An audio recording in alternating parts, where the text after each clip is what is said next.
GST के अधिकारी के द्वारा उनकी अपनी जांच में ऐसा फलित हुआ था कि सूरत की कुछ व्यापारी पेढ़ी जो रियल वास्तविक में कोई माल की खरीद और बिकवाली नहीं कर रही है, लेकिन सिर्फ फोर्ज डॉक्यूमेंट खड़े करके सिर्फ बिल बना रही है और सिर्फ बिल बना के वो सरकार के टैक्स की चोरी कर रही है।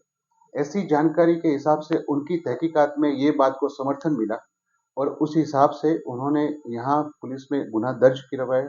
ये गुनाह दर्ज करने के बाद जांच के दरमियान एक आरोपी मोहम्मद रजा गबरानी को उसी समय भावनगर से अरेस्ट किया गया। उसकी पूछपरछ और उनके वहां जब अरेस्ट किया तब पूछपरछ में ये तपास में जानने को आया कि उसने सुल्तान कापड़िया और इमरान उर्फ डायमंड, ये दो आरोपी है जो कि मूल भावनगर के हैं और मुंबई में रहते हैं।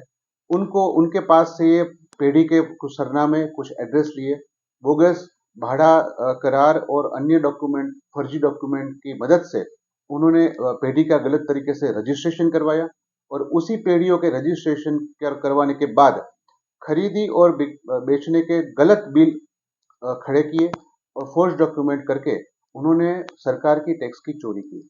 उस हिसाब से तहकीकात दरमियान हमने सुल्तान कापड़िया, जो कि मूल भावनगर का रहने वाला है और हाल में वो मुंबई रह रहा है, उनकी हमने धरपकड़ की है।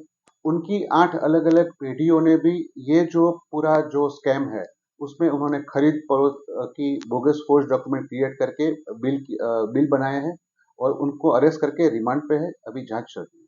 सर, ये जो चोरी की पूरी जो घटना है, जो जीएसटी की चोरी, कितना नुकसान सरकार से हो जाती है? अभी उन्होंने कुल मिला के और 145 पेढ़ी की नाम से गलत बिल खड़े करके सिर्फ बिल बनाए हैं। उन्होंने वास्तविकता में कोई खरीदी या बेचने का कोई ट्रांजेक्शन नहीं हुआ है और वो 1800 करोड़ का ट्रांजेक्शन रिवील हुआ है।